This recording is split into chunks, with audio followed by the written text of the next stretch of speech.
if you are the team lead, if you're the person responsible for budget, if you're the business owner, you're looking at this and you're cringing a little bit, right? Like, I'm supposed to pay my highly paid software developers to specifically talk about non-work stuff. And the answer is yes. We are going to be talking about remote work culture. This is a post that I saw come across my Twitter feed yesterday from GitLab, awesome remote company, fully remote, fully distributed. And this blog post talks about informal communication. Super interesting, I think super valuable for any remote company. And so basically their thing is that you have to be intentional. As a remote company, you have to be really intentional about informal communication. And I've definitely seen this myself personally. It's not going to happen automatically.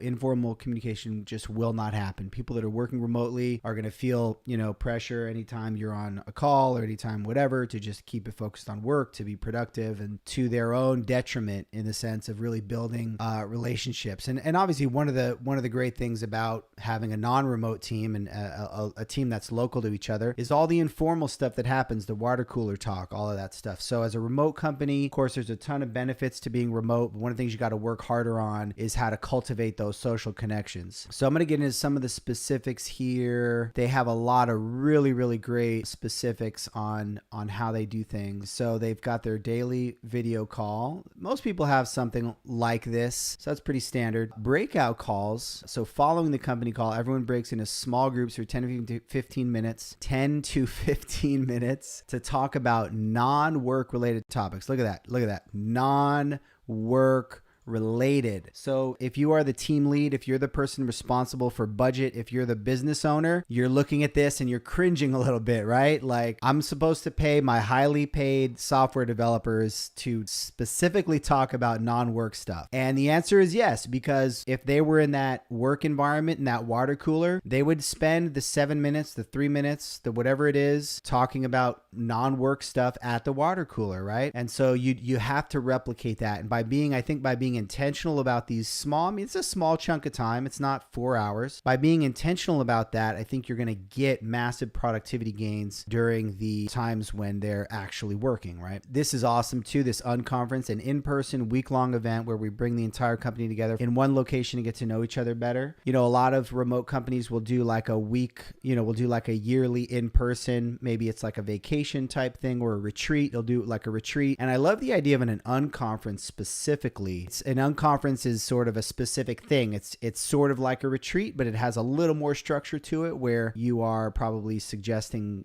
ideas for talks, and then you're voting on those ideas on the fly to see who most people want to hear talk about which topics, and then you hear those. So I love the idea of that specific structure for an in-person. Group conversations 4 times a week, get together to virtually discuss an area of the business. Okay, so that's pretty standard. Coffee chats, more details on that below, as well as co-working calls, social hours, visiting grants. So this is a travel stipend, encourages team members to visit each other by covering transportation costs up to $150 per person they visit. So this isn't a massive amount of money. We're not covering a $2,000 flight, because those costs obviously do add up, but $150 is going to help encourage you, right? Maybe that's a train ride from, I think a lot of them are in Europe. Maybe that's a train ride from Brussels to, I don't know, wherever you could go from Brussels. Maybe that's in the US, maybe that's a flight from Austin to San Francisco, right? I think you can fly to San Francisco for $150, cheap flight, assuming you can maybe stay,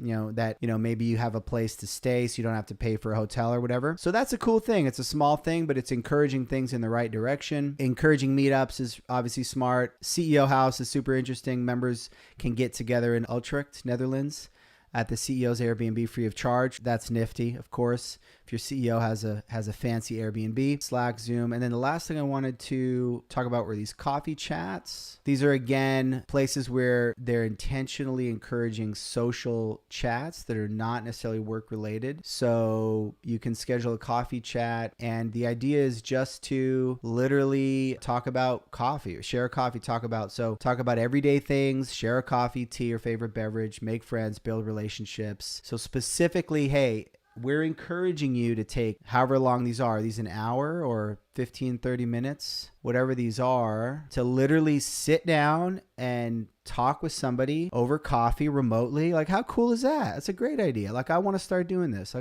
want to find a way to start doing this. And then, of course, there's the donut integration in Slack, which kind of matches people up to have one-on-one calls and sort of randomly meet each other. These team social calls are another way to randomly connect, sort of semi-randomly connect with people you don't know. So super cool ideas there that I think that all remote companies, whether you do that whole slew of things or not, I think you should be taking something from that. You should be intentionally encouraging those social connections.